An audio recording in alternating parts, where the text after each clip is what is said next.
Tapi lihat bagaimana masjid.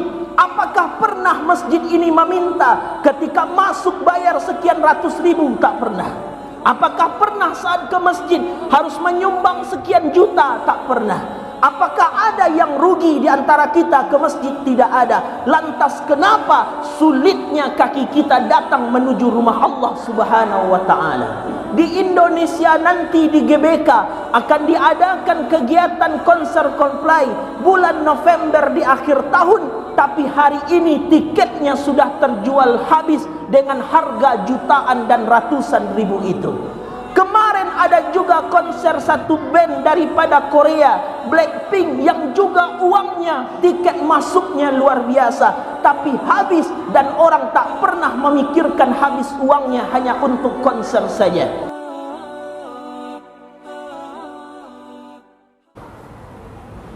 Alhamdulillah, alhamdulillahilladzi ja'alana wa iyyakum min ibadihi as-salihin. أشهد أن لا إله إلا الله وحده لا شريك له المالك الحق المبين وأشهد أن سيدنا محمدا عبده ورسوله صادق الوعد الآمين اللهم صل وسلم وبارك وكرم على النبي الكريم سيدنا ومولانا محمد وعلى آله وصحبه أجمعين. أما بعد فيا عباد الله أوصيكم وإياي بتقوى الله فقد فاز المتقون اتقوا الله حق تقاته ولا تموتن إلا وأنتم مسلمون. قال الله تعالى في القرآن الكريم أعوذ بالله من الشيطان الرجيم بسم الله الرحمن الرحيم والعصر إن الإنسان لفي خسر إلا الذين آمنوا وعملوا الصالحات وتواصوا بالحق وتواصوا بالصبر صدق Allahul Azim.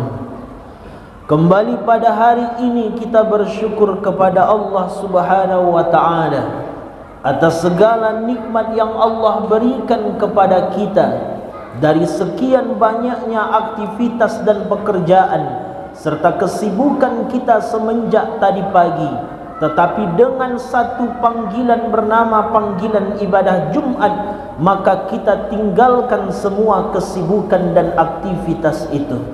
Maka yakinlah Bapak kaum muslimin bahwa setiap langkah yang kita langkahkan memenuhi panggilan ini, setiap waktu yang kita luangkan untuk melaksanakan kewajiban ini, maka tidak akan pernah sia-sia di hadapan Allah Subhanahu wa ta'ala. Bukankah ini yang pernah disebutkan oleh Rasulullah, salasun law ya'lamun nas ma fihinna larakadu raqdal ibil fi talabihinna.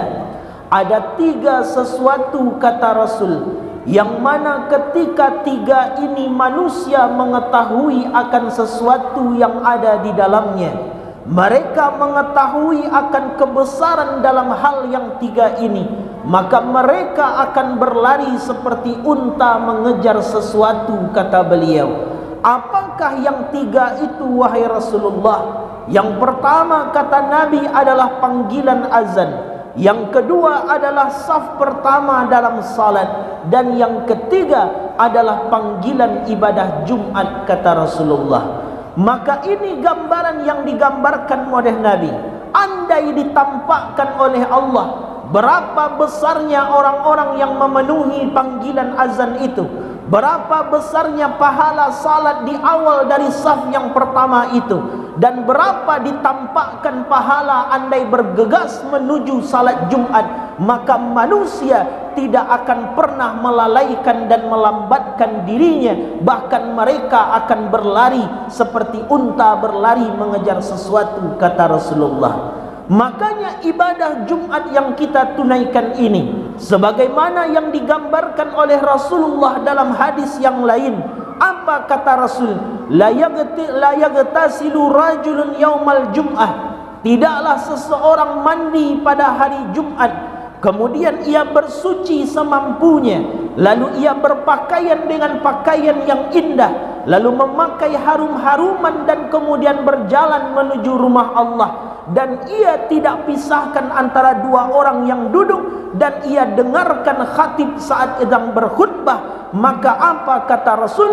Illa ghufira lahu ma bainahu wa bainatil jum'atil ukhar, maka Allah akan ampuni dosanya dari Jumat ini menjelang Jumat berikutnya, kata Rasulullah. Inilah keutamaan dari ibadah Jumat yang sedang kita tunaikan, dan ini nikmat yang Allah berikan.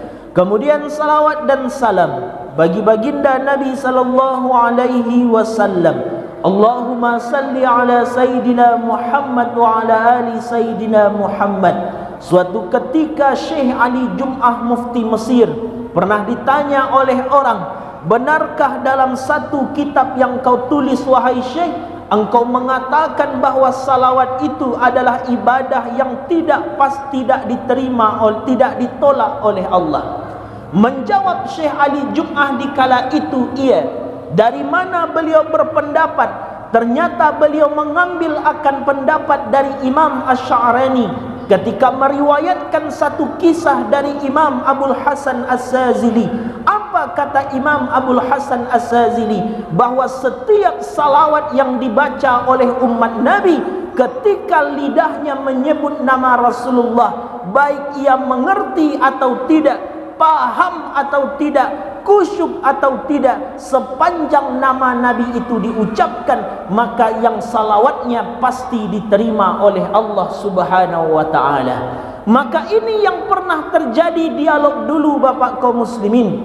Bukankah dulu ketika Rasul pernah berdialog dengan Allah, wahai Allah, ketika dunia ini engkau ciptakan karenaku, yang aku ini engkau ciptakan untuk siapa wahai Allah? Menjawab Allah, engkau Muhammad aku ciptakan untuk menjadi kekasihku. Lalu tahukah engkau Muhammad, ketika dunia aku ciptakan karenamu, dan kemudian engkau aku ciptakan untuk menjadi kekasihku, lalu tahukah engkau yang aku Allah ini untuk siapa? Maka terdiam Nabi tidak mampu menjawab. Allah berkata, ketahui wahai Muhammad, bahwa aku Allah adalah kekasih bagi setiap umatmu yang bersalawat kepadamu. Begitulah dahsyatnya salawat ini. Mudah-mudahan kita semua akan memperoleh syafaatnya baginda Nabi sallallahu alaihi wasallam. Maka terlebih dahulu khatib berwasiat kepada diri khatib sendiri, kepada seluruh kaum muslimin untuk senantiasa meningkatkan ketakwaan kepada Allah, mengerjakan segala perintahnya, meninggalkan segala larangannya, dan mudah-mudahan kita digolongkan ke dalam orang-orang yang bertakwa. Bapak-bapak kaum muslimin sidang salat Jumat yang berbahagia, pada waktu Jumat yang singkat ini kita akan mengambil sebuah pesan dari Allah di satu surat yang semua kita sudah hafal dengan surat itu. Kita akan mengambil sebuah pelajaran dari satu surat yang pendek dalam Al-Quran yang disebut dengan surat Al-Asr pada surat ke-103 dalam Al-Quran. Maka apa maknanya sebenarnya dari makna surat Al-Asr itu? Ketika Allah membuka ayatnya dengan kalimat wal asri, ada huruf waw di depannya. Apa makna huruf waw itu? Di dalam kajian ilmu gramatikal bahasa Arab, bahwa waw dalam kalimat wal asri bermakna waw qasam, artinya waw sumpah maksudnya. Lalu muncul pertanyaan bagi kita, kenapa Allah sampai bersumpah dalam Al-Quran? Bukankah Allah tidak bersumpah pun kita yakin dengan janji Allah itu? Tidakkah Allah bersumpah kita percaya dengan semua yang Allah sampaikan? Maka kata Syekh Manna Al-Qatan mengatakan, ketika Allah membuka suratnya dengan kalimat sumpah, berarti ada sesuatu yang penting dan harus diketahui oleh setiap manusia.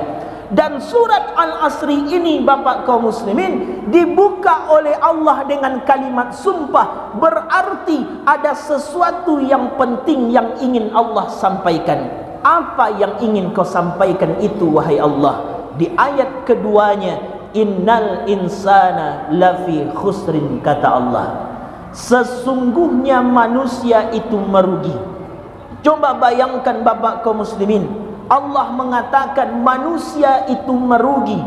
Kalaulah manusia yang mengatakan kita rugi, kita bisa lari ke tempat yang tidak rugi. Manusia mengatakan kita di Sumatera Barat kita rugi, kita bisa keluar ke Sumatera Barat. Tapi ketika Allah Zat yang Maha Tinggi mengatakan kita rugi, maka kemana kita hendak lagi melarikan diri kita di hadapan Allah? Kenapa kami merugi ya Allah? Inilah yang akan kita lihat pada Jumat ini. Berapa banyak di antara kita yang menganggap hidup kita sudah beruntung, tapi ternyata dalam pandangan Allah kita merugi. Silahkan cek dulu Bapak kaum muslimin, bukankah dulu Fir'aun dengan segala macam kekuasaannya menganggap dirinya beruntung, tapi ternyata di hadapan Allah mereka adalah orang yang merugi. Lihat juga Qarun yang dengan hartanya menganggap dirinya beruntung, tapi ternyata dalam pandangan Allah ia adalah orang yang merugi. Maka bagaimana dengan kita saat ini yang kadang kita menganggap diri kita beruntung dengan harta yang banyak, kita menganggap diri kita beruntung dengan kekuasaan yang kita miliki, dengan kehidupan yang kita punya, tapi apakah sudah kita beruntung dalam pandangan Allah Subhanahu wa taala atau tidak? Inilah yang disebutkan pada ayat ketiga, bahwa ada di antara mereka yang tidak tergolong orang-orang yang merugi itu. Siapa mereka ya Allah? Allah sebutkan ciri-cirinya di ayat ketiga. Pertama, illalladzina amanu, mereka orang yang beriman, kata Allah. Lalu setelah kami beriman, lalu cukupkah kami menjadi orang yang beruntung di hadapanmu ya Allah? Belum, kata Allah. Disambung ayatnya oleh Allah, illalladzina amanu wa amilus salihat. Engkau mesti membuktikan imanmu itu dengan amal saleh, kata Allah.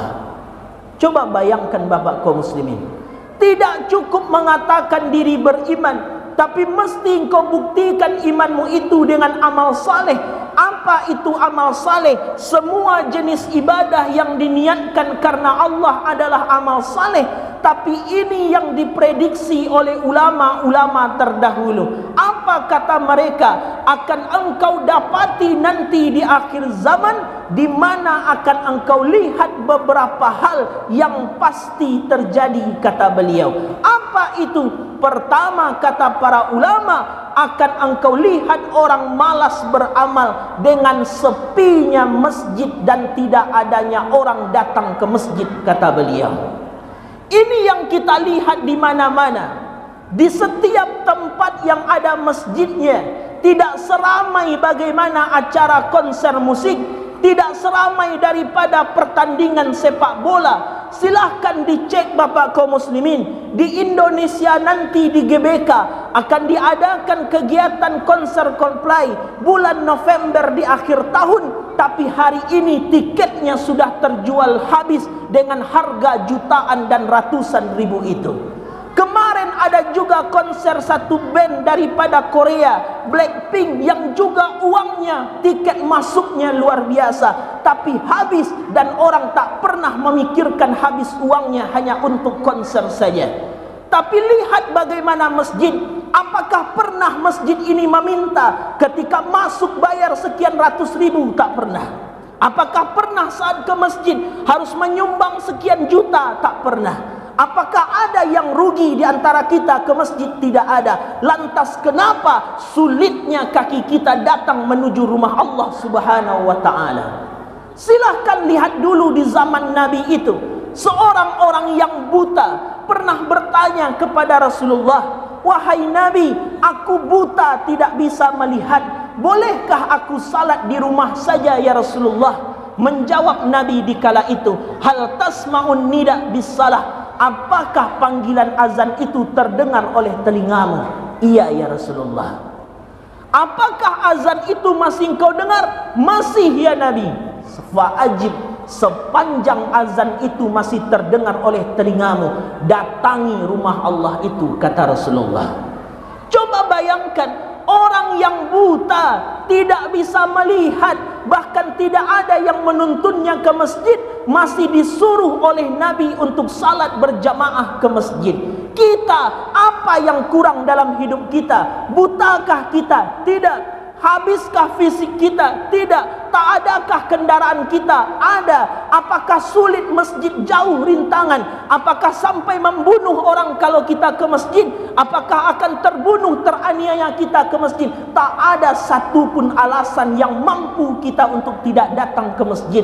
Lantas kenapa kita tak mau meramaikan rumah Allah itu? Padahal ini yang disebutkan, tak cukup engkau beriman, kata Allah. Tak cukup engkau mengatakan amanu, kami beriman ya Allah, tapi engkau mesti membuktikan imanmu itu dengan amal saleh. Salah satunya prediksi ulama, hilang amal saleh dengan sepinya rumah-rumah Allah Subhanahu wa taala. Padahal dalam Quran kita melihat Bapak kaum muslimin, di Quran surat At-Taubah pada ayat ke-18 Allah mengatakan, innama ya'muru masajidallah, bahwa salah satu bentuk keimanan kepada Allah, beriman kepada hari akhir itu adalah dengan meramaikan rumah-rumah Allah Subhanahu wa taala. Kenapa kami mesti meramaikan rumahmu ya Allah? Di Quran surat Al-Baqarah ayat 125 Allah menerangkan bahwa kujadikan rumahku di atas dunia adalah tempat yang tenang dan nyaman bagi manusia. Inilah gambaran amal saleh yang hilang. Yang kedua, kata para ulama, apa amal saleh yang hilang selepas daripada nanti di akhir zaman? Engkau dapati lagi bagaimana umat Rasulullah mulai meninggalkan Al-Qur'annya. Silahkan kita cek saja pribadi kita masing-masing. Sebulan sudah kita lepas dari Ramadan. Ketika di Ramadan kita bisa mengkhatamkan Quran sekali dalam sebulan, ada yang bahkan 2 kali dalam sebulan, 3 kali dalam sebulan. Hari ini sudah sebulan di bulan Syawal, berapa Quran itu terbaca oleh kita? Ini yang jadi masalah. Selalu mengadu kepada Allah, kenapa hidup kami susah ya Allah? Kenapa hidup kami, uang kami tak banyak ya Allah? Kenapa kemudian hidup kami payah, banyak masalah, banyak beban ya Allah? Jawaban Allah, karena pedoman kehidupannya sudah engkau tinggalkan, yaitu Quran. Jadi jangan tanya lagi kepada Allah. Kalau masih meninggalkan Quran, jangan tanyakan kepada Allah, kenapa beban hidup kami berat ya Allah? Allah sudah tawarkan di Quran surat kedua 185 itu, unzila fihil Quran hudan linnas, kami turunkan Al-Quran itu sebagai pedoman bagi hidup manusia. Ketika pedomannya ditinggalkan, maka wajar hidup kita berantakan. Ketika Qurannya ditinggalkan, maka wajar hidup kita hari ini tak baik, karena pedomannya mulai ditinggalkan. Belum dengan yang lain, kata para ulama. Ada nanti engkau lihat orang malas salat malam, ada orang yang mulai mengabaikan salatnya, ada orang-orang yang tidak lagi mau berpuasa. Engkau lihat orang-orang yang cinta kepada dunia sehingga ia cinta ke harta dan tak mau menginfakkan hartanya. Semua itu akan kau lihat nanti di akhir zaman, kata beliau. Coba kita renungkan di Jumat ini Bapak kaum muslimin, apa gunanya andai kita tidak ke masjid, andai kita tidak salat malam, andai kita tidak baca Quran, andai kita simpan harta kita, lalu kemudian tidak mau kita infakkan, apa untungnya saat kita meninggalkan dunia ini? Bukankah hidup itu singkat di atas dunia?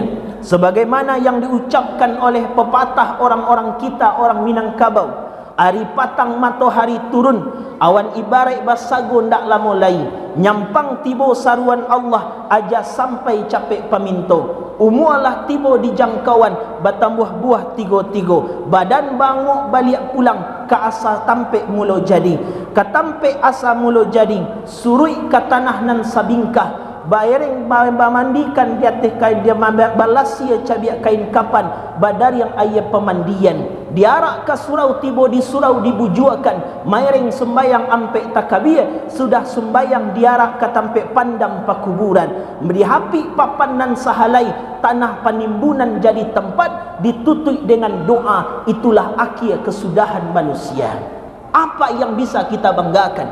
Harta yang kita simpan tinggal, tak mau ke masjid penyesalan, tak mau salat malam menyesal nantinya. Maka inilah bukti dari iman, kata Allah. Kalau memang kau ingin menjadi orang beruntung, engkau buktikan imanmu dengan amal saleh, kata Allah. Lalu cukupkah iman dan amal saleh itu menjadikan kami beruntung? Allah jawab, belum. Sambung kembali ayatnya, wa tawasau bil haq, kata Allah. Apa maksudnya ya Allah? Ketika engkau sudah beribadah, ketika engkau sudah beramal saleh, maka jangan cukupkan amal saleh itu untuk dirimu seorang, tapi paling kurang engkau ajaklah orang untuk mendekat kepada Allah. Ini pesannya. Jangan-jangan bapak kaum muslimin, kita yang sibuk ke masjid, kita yang sibuk salat malam, kita yang sibuk hari ini baca Quran, tapi anak kita tak kita perhatikan bagaimana salat dan bacaan Qurannya. Padahal Allah berfirman dalam Quran, ku anfusakum wa ahlikum nara, pelihara dirimu, keluargamu dari azab api neraka. Apa makna memelihara dari azab api neraka? Ibnu Abbas mengatakan, faqihhum wa adabihum, ajarkan keluargamu ilmu agama dan ajarkan mereka adab, kata Ibnu Abbas. Ajarkan mereka ilmu agama, paling kurang lihat bagaimana tata cara berwuduknya, lihat bagaimana salatnya. Karena ketika bapak-bapak kami tidak mendidik keluarganya untuk taat kepada Allah, walaupun ibadah kita banyak, nanti selangkah lagi menuju surga, tapi nanti keluarga akan menuntut, kami tak pernah diajak oleh suami kami, ayah kami untuk dekat kepadamu ya Allah. Selangkah lagi ke surga, Allah katakan kau masuk ke dalam neraka karena kau biarkan keluargamu jauh daripada Allah. Ini kewajiban kita bersama. Kewajiban kita minimal mendidik keluarga kita, mengajarkan keluarga kita. Kita ke masjid, ajak keluarga ke masjid. Kita bangun salat malam, bangunkan anak itu salat malam. Kita baca Quran, suruh anak itu baca Quran. Karena itu kewajiban yang akan dipertanggungjawabkan di akhirat nantinya. Tapi ketika kami sudah mengajak ya Allah, tapi tidak juga didengar oleh keluarga kami, wa tawasau bis sabri, maka ajak dengan kesabaran, kata beliau. Sebagai penutup khutbah ini, apa makna mengajak kepada kesabaran? Salah satunya ada kisah dari seorang ulama besar di abad ke-17 di Minangkabau. Beliau Syekh Abdurrahman Batu Hampar di 50 kota. Beliau Syekh Abdurrahman Batu Hampar itu sepulang dari Mekah Al-Mukarramah membuka surau di Batu Hampar 50 kota. Ketika beliau membuka surau, kebiasaan masyarakat sekitar Batu Hampar di kala itu suka berjudi dan mengadu ayam. Perlahan beliau mengajak orang ke masjid, orang tak datang. Perlahan beliau mengajak orang mengaji di surau, orang tak datang. Tapi karena kesabaran beliau selalu mengajak orang untuk ke masjid, menjelang akhir wafat beliau, ribuan orang datang pergi mengaji ke surau Batu Hampar itu. Kenapa itu bisa terjadi? Karena kesabaran beliau untuk mengajak orang kepada kebaikan. 4 inilah bapak kaum muslimin yang disebutkan oleh Allah, maka engkau tidak akan menjadi orang yang merugi di hadapanku. Engkau beriman, engkau buktikan imanmu dengan amal saleh, kau ajak orang kepada kebaikan, dan kau ajak orang dengan kesabaran, kata Allah. Fa'tabiru ya ulil absar la'allakum turhamun.